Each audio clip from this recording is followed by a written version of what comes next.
bonjour. Ici d'Alembert, le séminaire d'Alembert.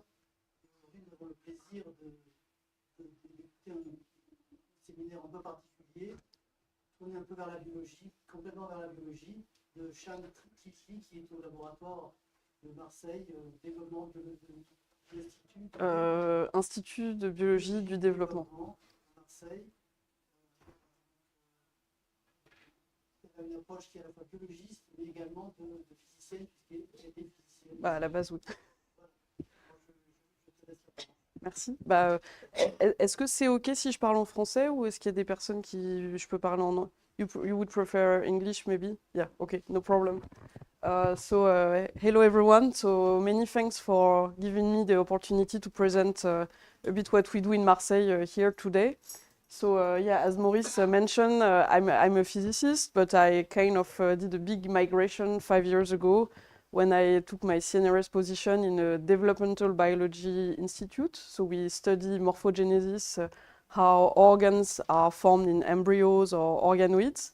But still, I'm working in a biophysics team where we are only physicists. So we are a physicist island in a big biology institute. So today, I will talk about marangoni-like tissue flows in embryonic organoids. So I put the marangoni word because I thought in Jean Laurent, at least there would be one word that attracts your interest.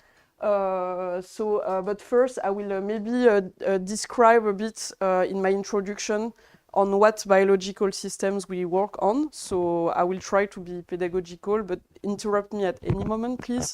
It will be easier like that. So as some of you know, over the last decades, there have been huge experimental efforts to access morphogenesis in animals or plants.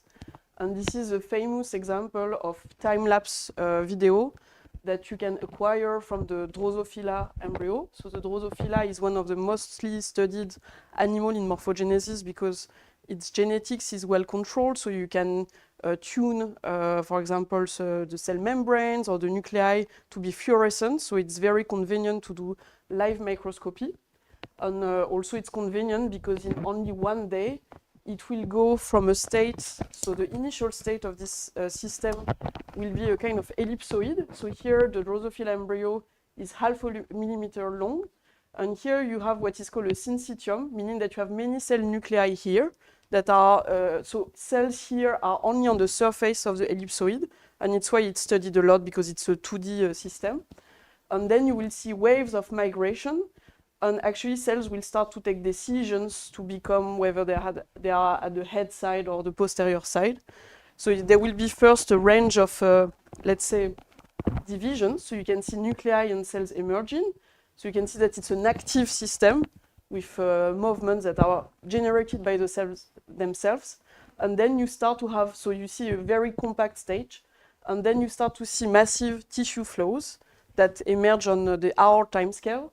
So there are many things to look at here. There are cell deformations, cell rearrangements, and people are studying that a lot. And obviously there is a lot of mechanic here because, yeah. What is the color map? So okay, the color map is just a better way. It's a gray level, but you will see many gray level movies that are color code because usually our eye is better to look at gray levels in color. So here just the nuclei on, in this magenta color map. And you have the cell membranes, I think, that are here. So you can see that as a kind of hybrid between a granular system, because the nuclei are a bit like a granular system, but the cells have some junctions interface with adhesion, and this is more similar to a foam. So there are many analogies between tissues, biological tissues and foams, granular, but the particularity is in addition they are active, because what do I mean by active is that here in the embryo they don't move because there are external forces exerted, but because themselves they can generate gradients of pressure, for example, by varying their division rate, their growth rate. So the cells themselves have some energy consumption, and it's an active system that will generate the forces and the stresses that generate the flows. So these are very cool systems for physicists to study, and I will not really mention more here about this system, but this has been one of the mostly well-studied morphogenetic system.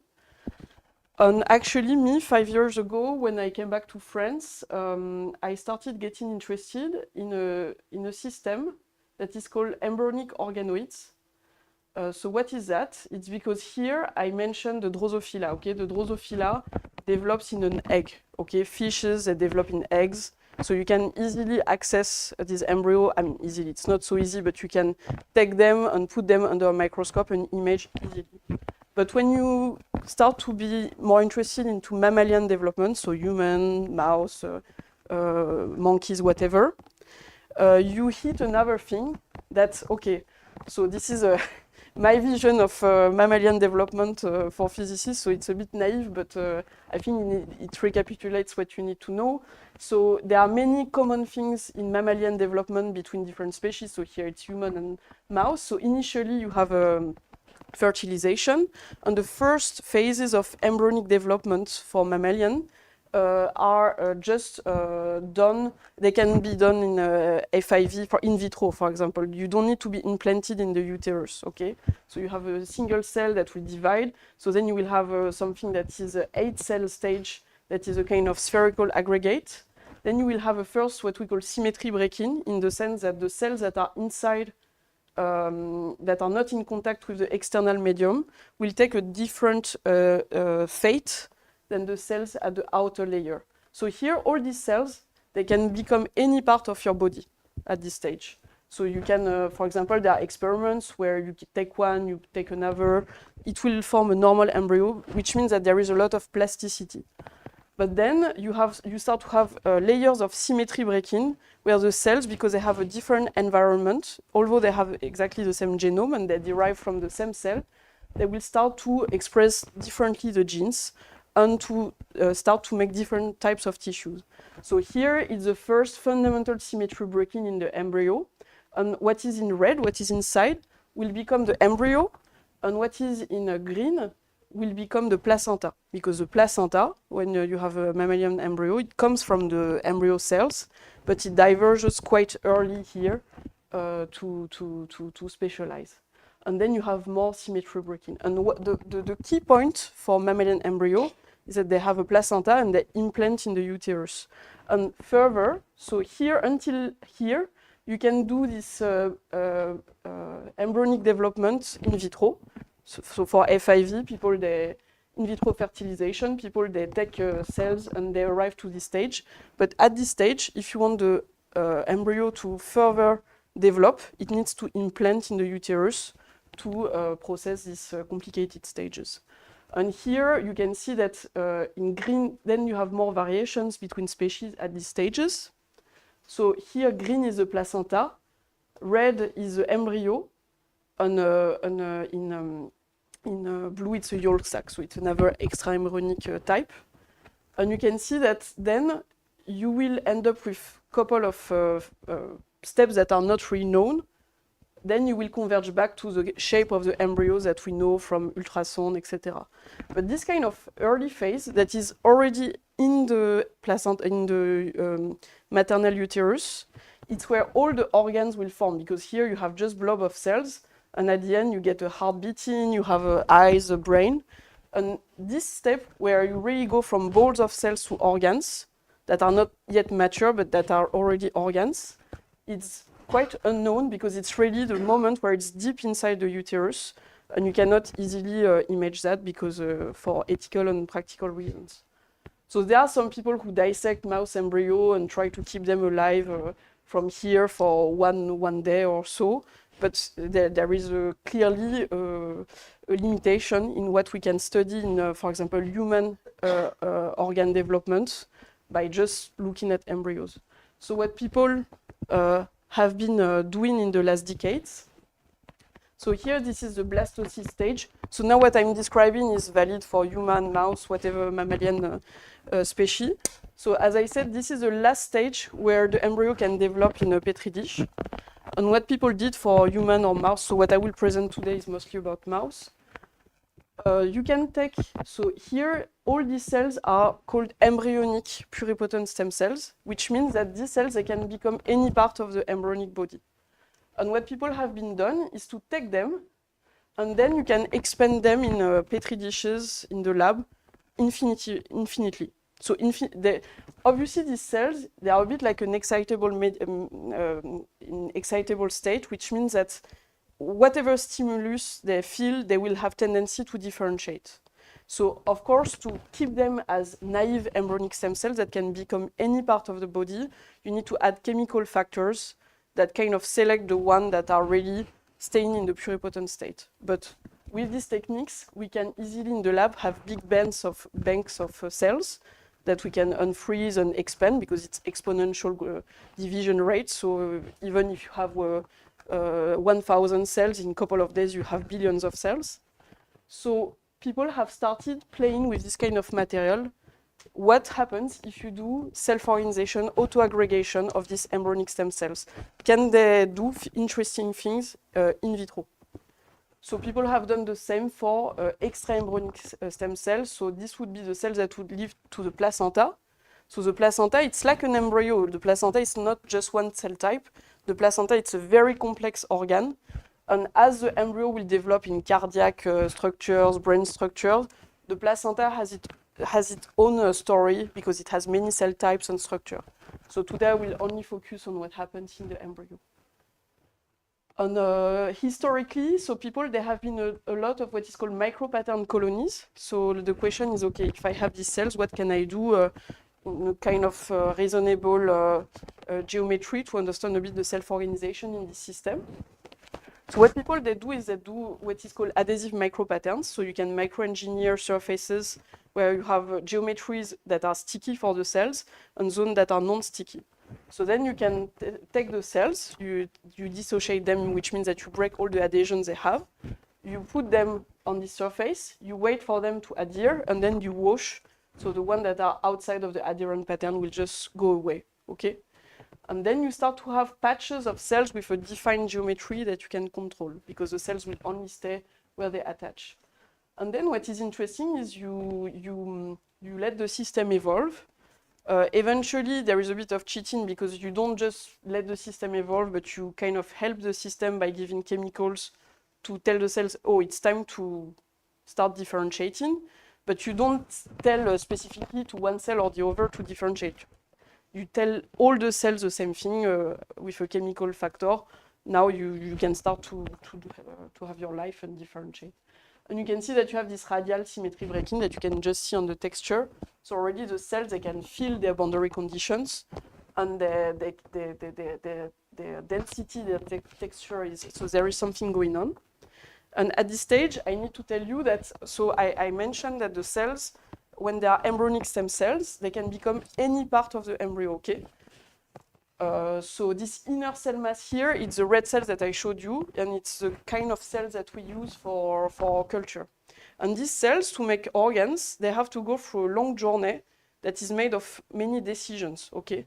And it's a kind of branching tree of decisions. A cell will not have to take, a naive embryonic stem cells will not have to decide right away, am I a gut cells or a cardiac cells, okay? It has to go progressively. And this is one of the key of why organoids work and why you have plasticity in these systems. So the big first decision is the one I mentioned between these extra-embryonic tissues and more what will be really the embryo. And what I will present later, it really focuses on this first bifurcation. So you can see that here cells, they can become definitive ectoderm. So there are basically three big families of cell types: the definitive ectoderm, the definitive mesoderm, and the definitive endoderm. So you see that the definitive ectoderm, it will be all the organs that are your skin, your brain, and other stuff that are a bit weird, but forget, I mean, these are exceptions, but basically the neural cells and the epidermal cells. Then the mesoderm, it's a big family that will give a muscle, bones, blood. And then the endoderm, it will give all what are the inner tubes, the organs like the gut, the esophagus, the thyroid, etc. And these big families, you see that they are important in biology because before a cell decides to be blood or muscle, for example, it will derive from the same progenitors that just took this first decision, global decision. And these families, they are important also in cancer because it defines also different types of cancers. For example, here it's more like the sarcoma family for this family. Here it's more the carcinoma family. Here it's like the fibroma. So this big distinction is important both in embryogenesis and in cancer. But the question is, how do these cells that derive all from the same, they take these decisions, right? So we know that they have to integrate chemical signals and maybe mechanical signals and maybe to coordinate with their neighbor, right? So in this simple system, what people have seen is that you can map some big families with some fluorescent markers. I don't know if you can see well the image, it's okay. So here it's called immunostaining, so you can target with fluorescent markers, markers that are specific to some cell types. And here you can see an interesting feature, that is that depending on the pattern size, you will have different segments of, so they differentiate in different types that are not random in space. You can see that when your pattern is very small, you will only get, for example, this cell type. And then when you start to extend the pattern, you will start to get additional cell types that are organized in a concentric manner. And you can see also that you have typical wavelengths appearing in the system. So I will not describe in detail that, but basically people have studied that a lot. And they show that you have a symmetry breaking that is due to, so as I said, the cells, they need to integrate chemical signals. And to integrate these chemical signals, they have receptors on their surface. But whether the receptors are activated to these chemicals or not depends on the geometry of the cell. And the cells on this pattern, the cells that are on the edge, they do not have the same geometry that the cells that are inside, and this is just due to the adhesion and the packing, right? Because the forces are not the same if you're connected with cells everywhere, or if you have an asymmetry with an adhesion on one side and a free edge on the other. So people have shown with this simple mechanism that the edge cells, they start to have the receptors that are active, while the inner cells, the receptors are not active. So the only cells at the beginning that will respond to the signal that you put in the medium are these edge cells. And they will start to secrete things that will be transmitted to the neighbor. So you have kind of wave propagation going on, and cells kind of synchronize their differentiation in these ways. So I'm not going into the theory details of that because this is not what I'm personally working on. But so these are cases where you can see, explore how cells, they take their fate decision. But here, there is not so much morphogenesis. We don't form organ. We just form fancy carpets of cells with patterns, but you don't see tubes or anything emerging. So in this zoology of different ways of assemble the cells, people, they remix also extra-embryonic and embryonic stem cells, so they shake and they let the system self-organize. And what is quite elegant is that depending on the ratios of population and how you do, the system can totally self-organize back to this structure, which means that this structure is kind of mechanically stable. So it means that the adhesion balance between the cell population enable to stabilize naturally this kind of structures that are emerging. So you have people who try to recreate embryos from, yeah, sorry. I found that differentiation was also due to gravity. Gravity had an importance in the first stage. I heard that a lot, but I'm not sure exactly in which system. So for sure, gravity in big system can bias forces. I don't think in our system it's the case. Do you know in which, is it for plants or? First was for the embryo, the general embryo, the differentiation of pluripotent cells to the differentiation was due, the change of the axis was due to gravity. So the first thing. No, I'm not sure. Okay, it's registered, so maybe the person who published that will. But I'm not sure because we can get these symmetry break-ins easily, even in stuff where gravity does not matter at all. In gels where really the gravity is negligible. I think there are people sending, I'm not sure you need to do that, but some people are sending this stuff in space. to show whether they do that. I'm not sure you need to do these experiments to be convinced that, but so gravity might bias in some cases, but it's not a necessary thing. But whatever biases the forces, the geometry, can indeed bias the cell type, I mean, the patterns of differentiation. Yes. Function that can appear depends only on the ratio between This one, you mean? no, yeah, Yes, this one. the right hand side. Function that you can after last calculated depends only on the ratio between embryonic and I kind of simplified, but let's say if you mess up with these ratios, you will still get structures that make sense in terms of cell sorting. I mean, if you take a physical model of adhesion and sorting, if you do a POTS model, for example, if you change the ratios between population, the shape that you get will still make sense in terms of physics. But the thing is, to get this structure, you need to have a perfect separation of the population, meaning that you start with a random mix. And the thing is, there are two things. There is a separation, but there is also the differentiation eventually.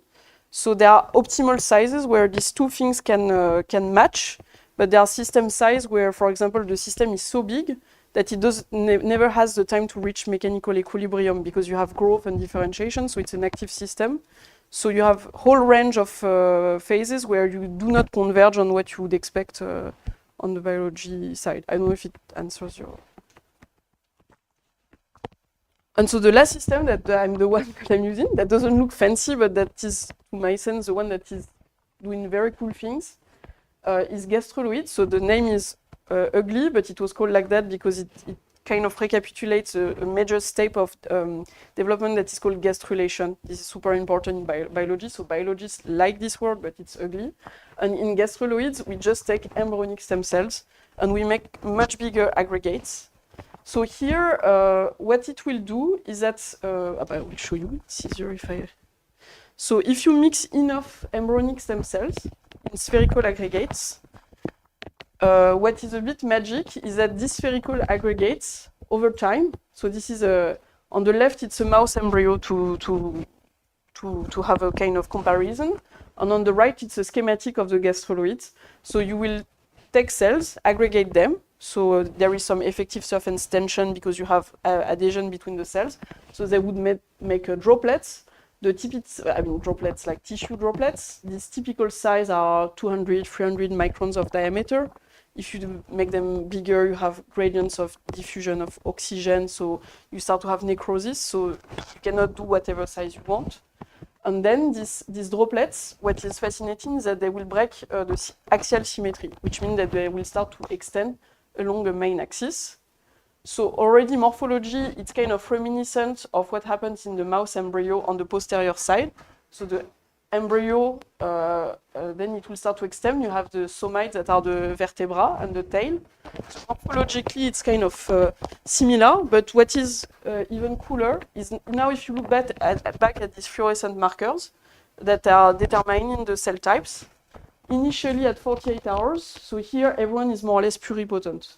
So here, sorry, I should have put it, this means that you're pluripotent, and to simplify, these are two types of mesoderm. Okay, so these two are, yeah, it's a bit more complicated, but yeah, I mean, these are different cell types. So here, basically, everyone is pluripotent. You start to have a bit of noise. Some cells, they start to want to differentiate, but already in the cell culture, it's like that. We don't have a perfectly homogeneous population, but the level of noise is sufficiently low that it doesn't bias the process later. And then already at 72 hours, it's round, but you can see that some cells express in a gradient this red marker. That is a nascent mesoderm. And then, sorry, I'm not sure you see well on the image, but then you have the extension of the tissue, and you can see nice segments of gene expression. And then, okay, these are spaces that are a bit complicated in terms of dimension because you can analyze the gene expression patterns of many, many genes. So these are spaces in high dimension, but you can reduce these dimensions and compare to estimate genetic distances between organoids, gastroids that we make, and real embryos that have been sequenced. So basically, biologists, they can dissolve embryos, do what is called single cell sequencing. So every cell, you will have the levels of expression of all genes. You can do the same for these gastroloids. So you have a ubiquitous view of what is expressed, and then you can measure how the systems are close in terms of genetic space. And what is nice is here, this is the initial, so everything is projecting on the same space. And you can see that originally the mouse embryo and the gastroids are quite distant. And you can see that you have a convergence of the two systems in the genetic space.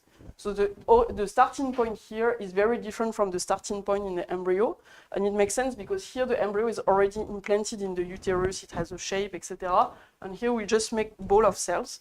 But what is a bit magic is these balls of cells, they kind of reconverge back on structure, even if they start from a very different state, from structures that you would find in the embryo. And basically, these gastroids, they have been kind of developed 15 years ago. So now many people in biology are excited about it for different reasons. But the biophysics explaining why they are doing that is a bit late. And that's why we are working on that, because we think it's valuable to give a bit clues about why they are doing that and how to control it. So I will maybe move in a bit. So yeah, basically there are many recipes, many papers published, and everyone has his own recipe to make. So basically it will start to make mini organs, like in organoids. And depending on the chemicals that you put, on the initial size, you will not make exactly the same organs. Some people try to make things that really resemble like the full embryo. Some people try to make just cardiac tissues, for example. And there is a whole zoology of that. So when, as a physicist, I entered in this field, I was like, why are they doing that or that? What's the rationale? And you wanted to ask no, sorry. So I was like, what's the rationale? And one of the rationale that is really simplified, so this is a ugly, no, don't say that if it's registered. This is a schematic of the implanted mouse embryo. So here the mouse embryo is this structure. And this is just a biology textbook view. Here it's my schematic, my personal schematic. So here the embryo is this tissue, okay? And if you remember, during the implantation, it is in contact with the placenta. And here it's not nothing, there is the uterus, etc. And all this microenvironment is creating gradients of many chemicals, okay? So the embryo, when it implants with the placenta in the uterus, it creates its own gradients. And because the placenta is, for example, here and the embryo here, the placenta can secrete many things that will generate gradients. So the embryo, whether you're on this part or on this part, you will not feel the same amount of chemicals. So basically, what people do in this kind of complicated protocols is add some chemicals that are very similar to some morphogenes that are secreted in this complex system, but there are not so many at the end. You see there's nodal, Wnt. I mean, there are 4 or 5 molecules that kind of control everything, because then it's an excitable system. Once they receive this chemical, they can secrete. The cells are not just receiving these chemicals, they can secrete themselves the chemical. So you don't need to have everything, because to put everything like in the embryo, implanted embryo, because if you give some clues to the cells, they will start to activate their production and produce all these things themselves. So basically, all these kind of complicated protocols, you can see that a bit like where you are in this axis with these different concentrations, right? So people will have their favorite protocol, protocol 1. Okay, this is protocol 2, and basically you will change the dose of chemicals to expect to form more posterior or anterior dorsoventral structure. It's a bit like the philosophy of that, but it's still a big topic to understand exactly what's happening. It's before gastrulation. This is after. This is This is during, sorry. This is during gastrulation. Gastrulation is happening during this stage. I'm sorry, the mouse is a horrible system to explain because it has a worse geometry. Human is simple, Drosophila is a simple geometry, and the mouse has this weird geometry, which makes it a bit... I didn't put illustration of the gastrulation in the mouse because honestly it's like a crazy origami, and Yeah. So, but this is these are things that are really controlling the guest relation. And actually, in our system, we are trying to reproduce. We are not trying to reproduce, but what we observe is that all organoids they reproduce some steps in mechanics and in chemistry of the guest relation. Okay, so there are different flavors, and in addition to that, so now this is a gastroloid. So there are different protocols. Okay, it's not always the same protocol, but this is one famous protocol where you can see that you have a nice dorsoventral. So here you have an antero-posterior axis, but you can see also that you have a dorsoventral axis with here this green thing is for the neural tube, so what will be more spinal cord, and this magenta is for more the somites, so all the muscle tissues that will be in your limbs, for example. But you don't see organs here. Now you take the same protocol and you grow them in matrigel. So matrigel is kind of collagen. And I don't know if you can appreciate, you have the same structuration, but now you really have a neural tube. I mean, here it's a tube, you have a cavity. And here, I don't know if you can see, but you have lobes that are the same lobes in the somites that are the future vertebrae. So just tune in the mechanical and, okay, it's not only mechanical because matrigel, it can also change the signaling, but let's say we have good clues that tuning the mechanical environment is really important to enhance morphogenesis. And again, it makes sense because in this schematic, you can see that here, the tissues, they are not floating balls in the vacuum, right? These tissues, they are interacting with these surfaces, cells, they can migrate on it, attach to it. So you can understand that probably morphogenesis is not just chemical, but also mechanically guided. Okay, so just an illustration of that. So this is in human gastroloids actually. So it's not made of human embryonic stem cells, but from induced stem cells. So it's made from adult stem cells, I mean adult cells that are reprogrammed to look like the embryo stem cells. And this is the early elongation. So you can see that these droplets, they can by themselves, so here you have thousands and thousands of cells here, just by video microscopy. They can elongate. And then later on, here these are two cases where you're just in medium, and here you're in the gel. I don't know if you can see the texture is not the same. And just adding this gel, you can see the emergence of the somite here. While here, the tissue does not elongate much more. So as physicists, there are many things we can think about, like surface tension. Here you could even think that you have kind of negative surface tension because you have adhesion between the cells and the gel. But yeah, it illustrates quite well the importance of boundary conditions in this system. Okay, so now I'm going to talk about what we do. Sorry, it was a long introduction, but it's a bit exotic system, so I wanted a bit to explain what it is about. So to recapitulate, there are all these different protocols here. You tune the chemical and you change the differentiation. And here, as a physicist, we wanted to understand the simplest step first. What happens during the first axial symmetry breaking. So to recapitulate, we put cells in anti-adhesive microwell because they can only adhere to each other, they will make these aggregates. Then we stimulate in an isotropic way in the medium differentiation, and then they start to elongate.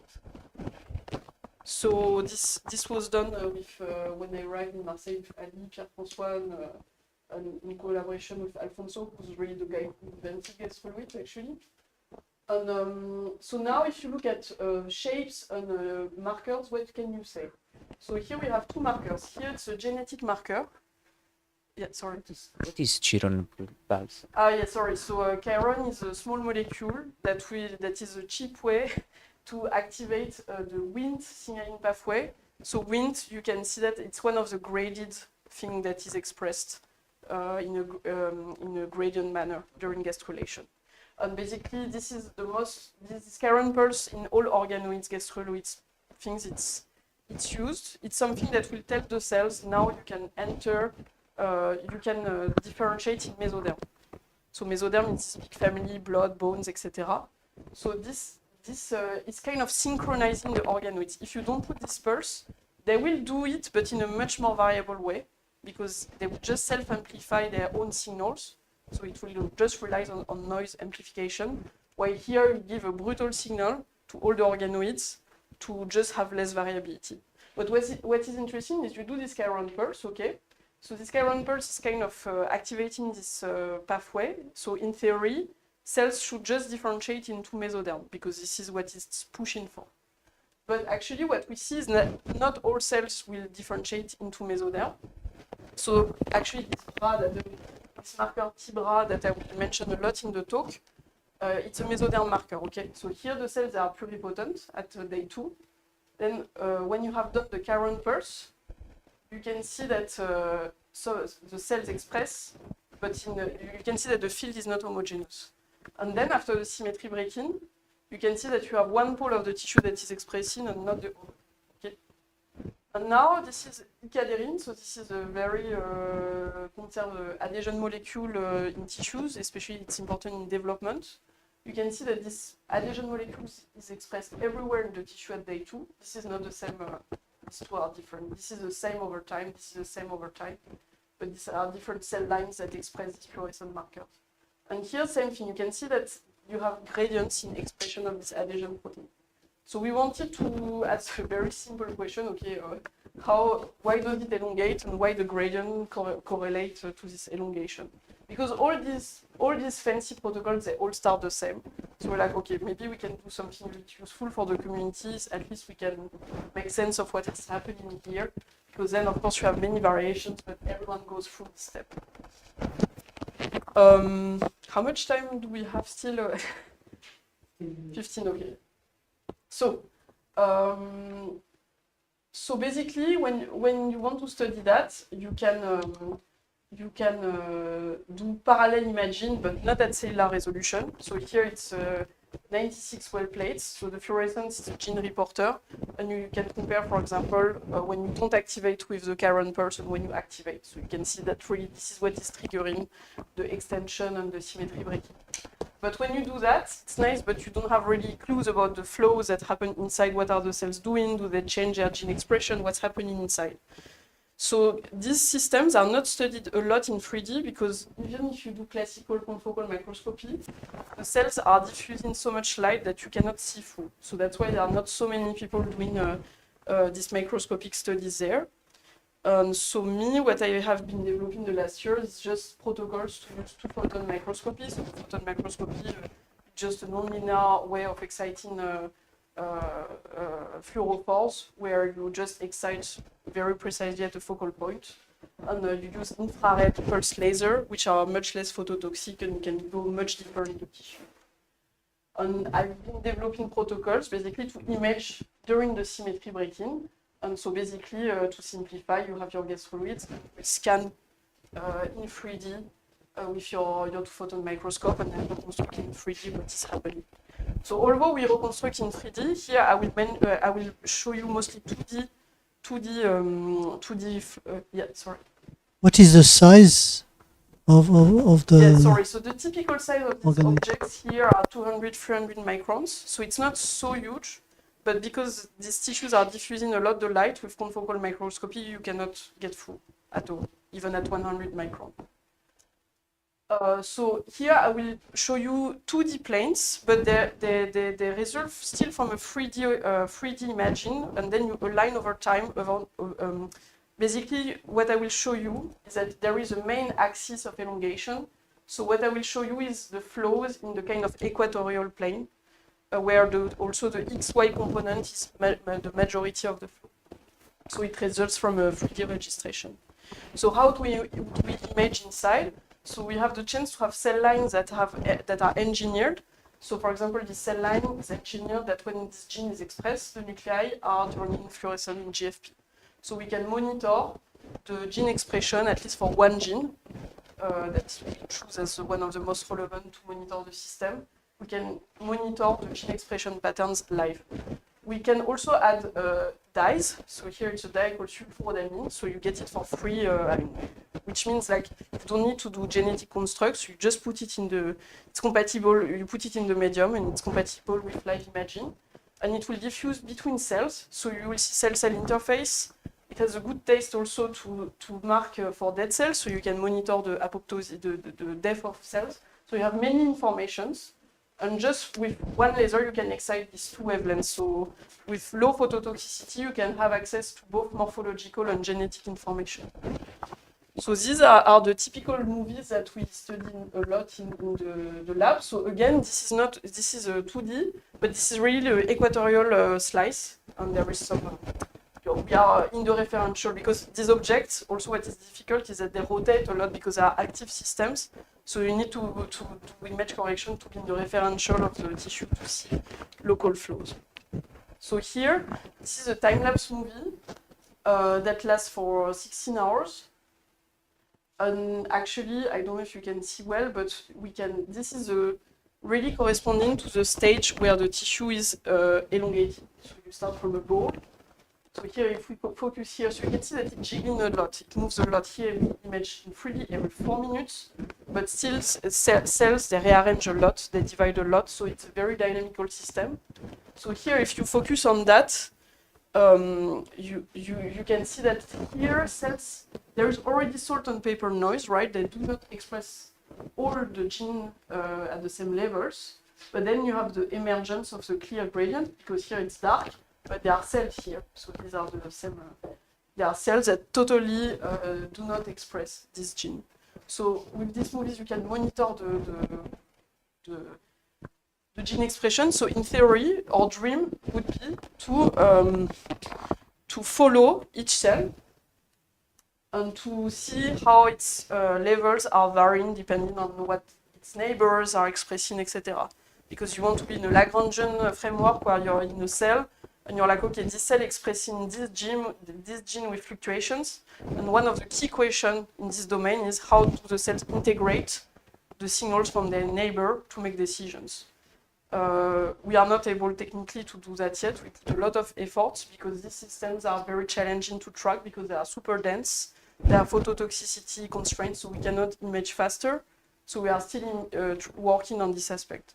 You wanted to? Yes. Do you put any external gradient in the system at the moment? No. No. They generate by it themselves. Generates its gradient itself. So this is what is cool for us because it's quite reproducible. So.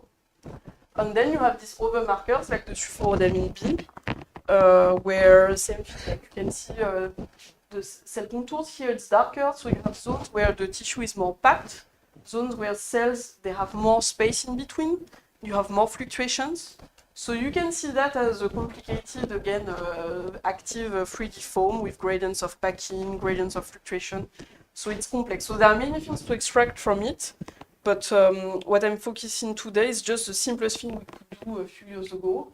So we cannot track yet all the cells here, but we can have the classical image analysis approaches, that is particle image velocimetry or optical flow. So we can still compute quite well mesoscopic maps of tissue flows so each row here corresponds of the average movement of a group of cells that is this size. So it's approximately 5 or 6 cells. So what can we do with such maps? Because, okay, well, the question we wanted to address was like, okay, it extends, but why does it extend? Can we learn from this tissue flows map something about the mechanism of extension? And here, I don't know if you can see, you have so the color code is just bottom red and blue on top. So obviously, this is not attached to a substrate or anything. So the average is 0 here because we are in the referential of the moving object. So these are just relative movements. And here you have a blob of cells going there, and you have a kind of recirculation going around. So we're like, okay, can we learn some things about this recirculation motions? So I'm going to skip this is over. And then we started to collaborate on the modeling aspect of this flow with Simon and Mathias, who are both in Marseille, in CPT and IRFE. And one of the first things we did is, okay, you image these flows for many organoids, and of course you have experimental noise. So this is still quite challenging to get these flows. So you have experimental noise, and you have also organoid to organoid variability. The organoid has not always the same size, the same anisotropy. So the question was like, can we make statistics out of different time points on organoid geometries? So what Simon did is just to do a kind of decomposition in radial and orthoradial modes of here. So here we focus at the very onset of elongation, because the recirculation flow actually is already there before the organoid changes its shape. So we focused already on what happened when the organoid is still around, but you have this internal flow inside the organoid. And then you can decompose all the velocity fields in these different modes. And now different organoids can be plotted in terms of these different modes. So it's a way to filter the experimental noise.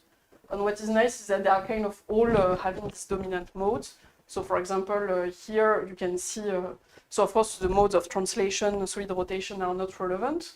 But then you have, so I don't know how to call them, but you have these different modes that are the dominant one.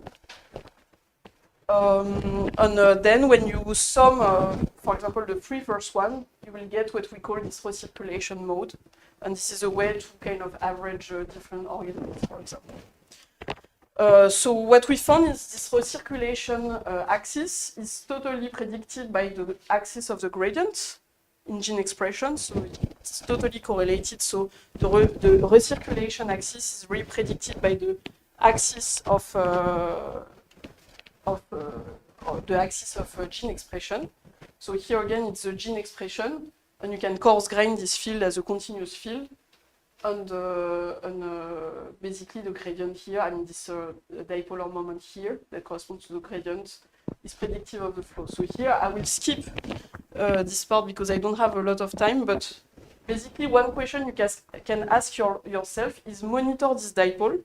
So say, okay, why do I have a gradient? Is this gradient enhanced just by what we call reaction diffusion? So reaction diffusion is really like some cells, because they integrate some signals, they decide to lose, they differentiate, so they will lose the signal or gain it. But then you can have also diffusive motion. So these two are integrating this reaction diffusion. And then you can have the flow itself that distorts the pattern. So what we found is that basically the differentiation is dominating, which means that this dipole, it's not like the flow that enhances the dipole, but it's really the cells initially that break the symmetry, a bit like in the radial pattern. So it means that the flow is probably following this gene expression gradient. So what we know, sorry, I'm going a bit fast now, but what we know is that this gradient is not only associated to gene expression gradients, but also to adhesion proteins gradients.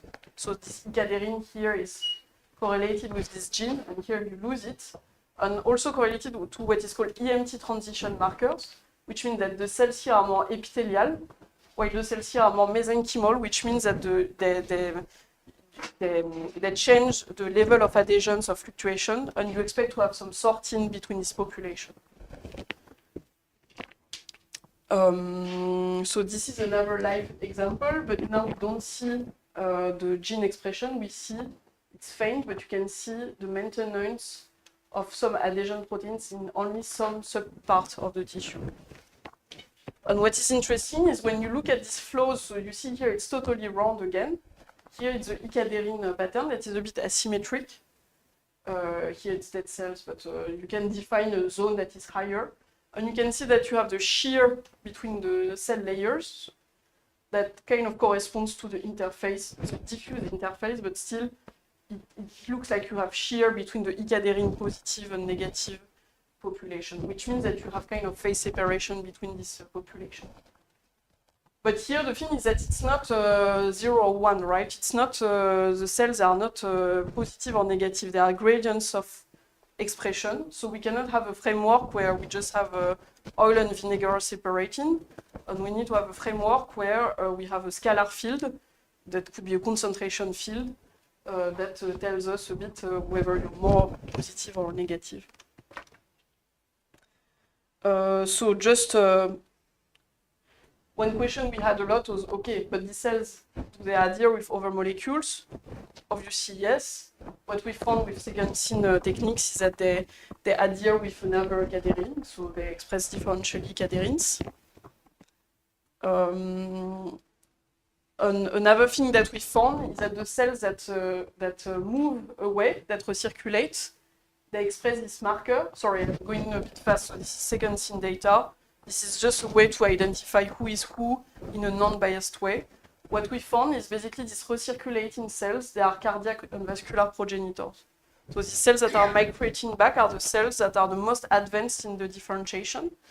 And they kind of reposition themselves at one pole of the tissue.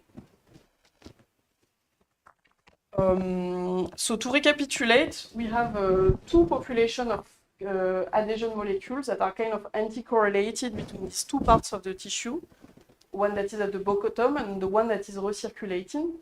But again, it's not just binary, it's more graded. And if you look even earlier at these two populations, you can see that you have, so these zones express less this OB cadherin, and you can see that they express the E cadherin. So here it's a clear example, a bit earlier, before the gradient has emerged, that you have populations that have different levels of cadherins in this system. So this is quite classical in the field to know that when you have gradients of, when you have different population of cadherins, usually you have clustering and phase separation. So what we did is, okay, we have this kind of, we have different cell fates. Okay, the recirculating population, we know that it's cardiac mesoderm, while the population that is here, we have shown genetically that it's more pluripotent and endoderm cells.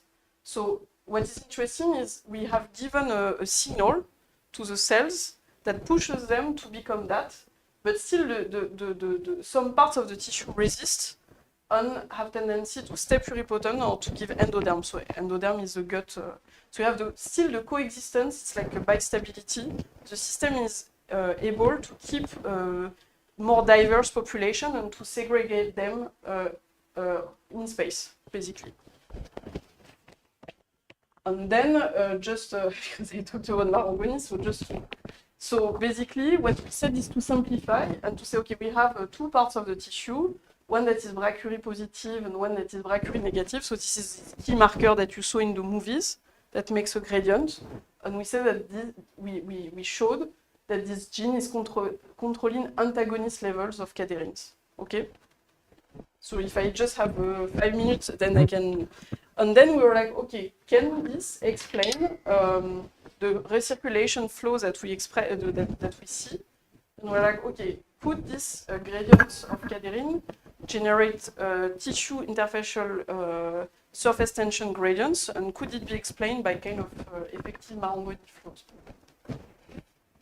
So okay, this is what I show to biologists to explain what is marangoni. I'm not even sure if the wine tears are really marangoni.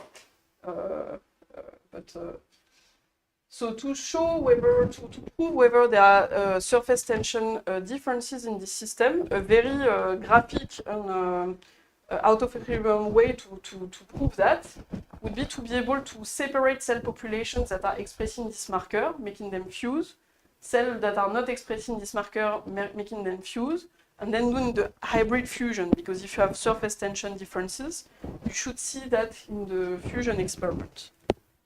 And basically, if you have two populations, you can have three numbers. So you have the external surface tension between the cells and the medium, so two numbers, and the effective surface tension between your two populations. So with these three numbers, you can get two-dimensional numbers. And at equilibrium, you have this kind of phase diagram that is known. So for example, at high capillary number, the surface tension between the two populations is so high that you have total phase separation between your two fluids or tissues.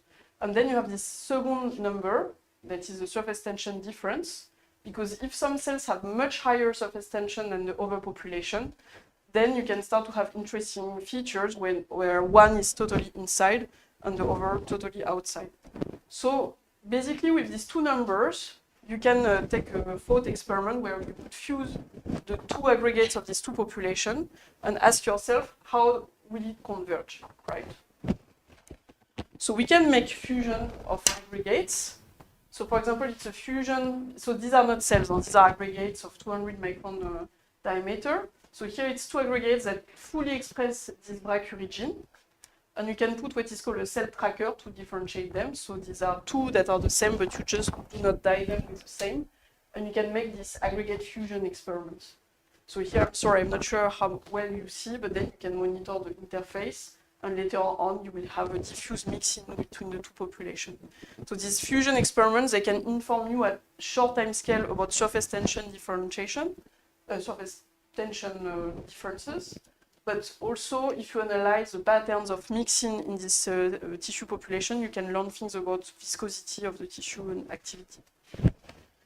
So in our case, we cannot really do that because we cannot isolate the cells that are brachyury negative because, I would need to do that, we would need to dissect these cells. This is not the good. Basically, the cells that are brachyury negative are these cells.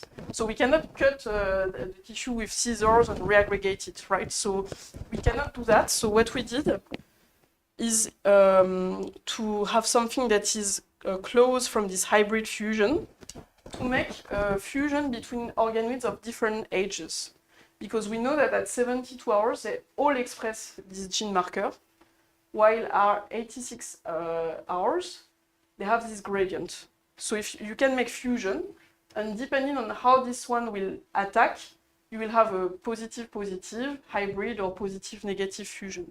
So the geometry is a bit more complicated, but this is the only way we have to interact these two populations in a kind of fusion device. So these are how this experiment look like in real life. So these are probably the simplest experiment I've done in this system. And you can see that randomly, when you put these gastroloids into contact, they will make and coalesce with different angles. And then depending on how the small one has approached so here, sorry, there are three colors. The green is the gene marker. So with the green color, you know, for example, here you see that it's green. So the brachyury population is here in the elongated one. And then there are two other colors to see who is who. So then we can analyze these fusion experiments. And there are different cases. So for example, here, the young one, that is, you can see it's full of the gene, so it's totally positive, has fused with the old one on the positive side. So it's a positive-positive fusion. And because we have stained with different colors the two, we can segment very precisely the interface of the young tissue with the old tissue. So these are two cases of fusion, positive-positive, and these are two cases of positive-negative fusion. And I guess you can already qualitatively see that the angles of contact and the interfaces are not the same. Then you have hybrid cases where it's a bit more complicated, but just to basically, this experiment, they look like that. So at the end, you can analyze this kind of geometries to try to infer angle of contact at equilibrium after this fusion. So here we have focused on two cases because obviously the hybrid case is interesting, but you cannot model it simply just with angles of contact because you have the gradient, so you could model that with a phase field or anything, but we focus on the two extreme cases. You can monitor the angle of contact in the positive-positive and positive and negative population. And where we are lucky is because in biology, the concept of equilibrium is not so obvious, so is there an equilibrium? And we are lucky because if you monitor these angles, it's not a perfect equilibrium, but we have kind of a plateau that is kind of very significantly different between the two populations. So here you can see that it saturates at 180 because it's the same population anyway. So here it's high surface tension, so you're totally flat here. While here, what it says, it does not saturate at 180, which means that you have a non-negligible surface tension between these two populations, which means that indeed this population want to separate partially, and there is a capillary number associated to that. So with these different angles, I'm almost done, we can infer where we are in this diagram, okay? But okay, it's not related to the tissue flows we saw, right? Here we just say there is surface tension differences between our tissues, but we does not explain why we have the flow. And to understand that, we have a second phase that is, okay, can we take this gene mesoscopic field gene that is tuning, we assume it's tuning the surface tension. Can we take it as a concentration field and have a continuous model that would predict such a flow? So for that, we took inspiration. So first, how do we model the tissue?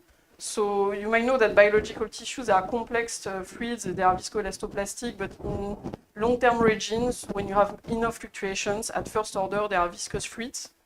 And here, we assume that they are incompressible fluids, which is not true on long time scales because you have growth, but on the time scales we look at, this is negligible compared to the strain rate associated to the recirculation. And then, okay, you can just say that you have viscosity terms, pressure, and then you have active stresses. So because this system is generated its own internal stresses to deform. So what are these active stresses? So we took the simplest model that we could think about. That is, how can we create a tensor from this field phi? So phi is this field here. That would create an effective tensor that is related to gradients in interfacial tension. And the simplest term that you can write in terms of symmetries is this one. So this is a deviatoric tensor. And basically what matters is this kappa here. So if this kappa is positive, it means that you will have so for example here the surface tension. So if your gradient is like that, you will have positive stress along this direction and negative along this direction. So this is the simplest in terms of symmetry that translates this field of concentration. But we have also the external surface tension with the medium that is not negligible at all. So what Simon did is to take a phase field approach, and we have the same, now we have also a continuous field, sorry, I'm bad with Greek letters, so it's psi, I guess, psi, a bit dyslexic with Greek letters, that is basically, has still a sharp boundary, but that is 1 if you're inside the tissue, and 0 if you're outside. And then you have two additional coefficients that are related to the surface tension between this population and the external medium and this population and the external medium.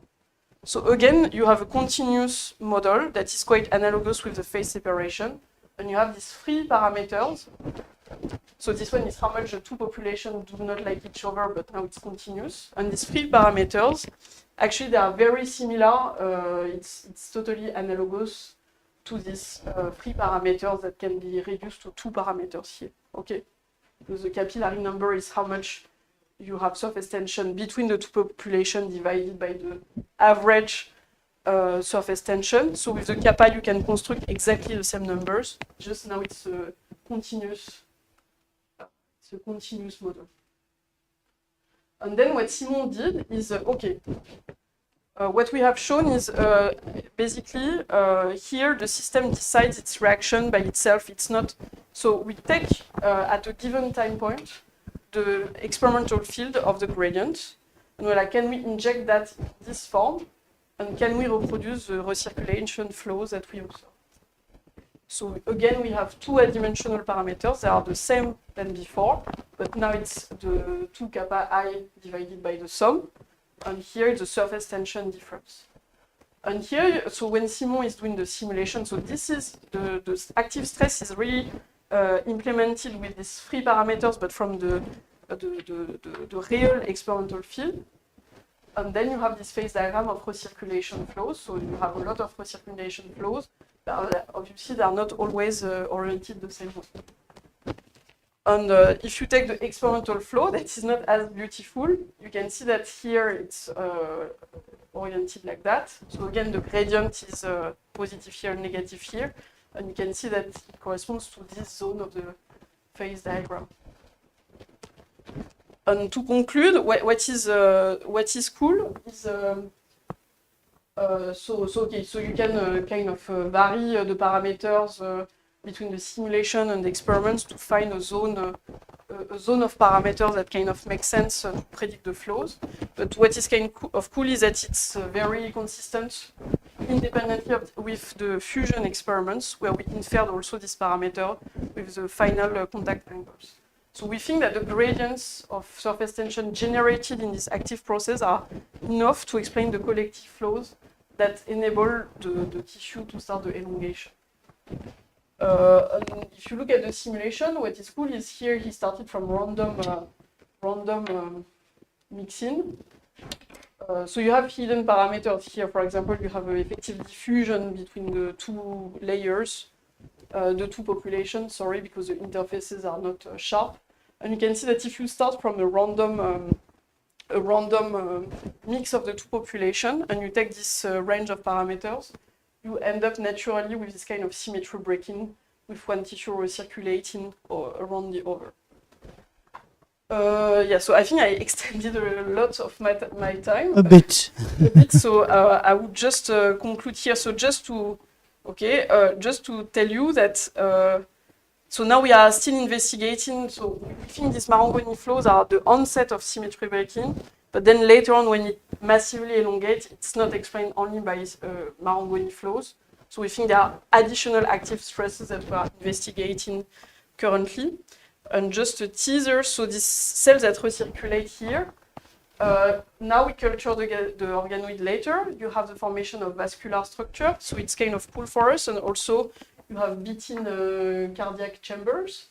So it's kind of Frankenstein, but it's, it's kind of fun for us to see a bit further in the morphogenesis how this system evolves. So we can monitor also the apparition. So these are the same guys, but one day after. So now the Marangoni is just how cells differentiate, how they position in an antero-posterior axis. But the next stage is more organogenesis. How do you have cavities forming? How do they connect to each other? And this is something we study a lot now. So this is an example of this guy a couple of days after. You have the vascular system, you have a cardiac cell, you have gut tubes.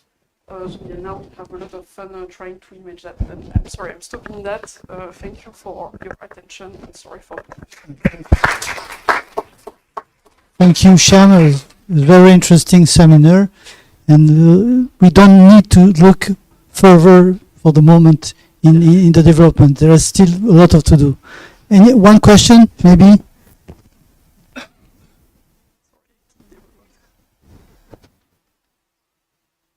But I have a question, just one, is you look at on a plane, so your velocity field is is 3D actually. So yeah. What you see is maybe the analysis on your simulation and your in the plane is not comparable. So there is a lot of so obviously we would want to do the full 3D problem. But there are still limitations. So now we can have the 3D flows. But the thing is, when you do deep imaging, you have also big gradients in the z-axis. And we do a lot of methodological work to correct for these gradients. Because if you do this simulation, if you have imaging gradients, it will give active stresses that do not make any sense. But so what we do for now is actually we image many more gastroloids than what I showed you. And these gastroloids, when you are lucky, there is an equatorial plane that you can capture where most of the component is in the right plane. And there are many movies where we try to do that, but then we have a self-consistency check because basically you can look at the divergence of your flow. Yeah, you look at divergent V equals 0. But there are many samples that we discard, not because they are not good by themselves, but because we discard them because the 3D component is too high. So yeah, there is a lot of filtering on that going on. Okay, thank you very much, Sham. It was very nice.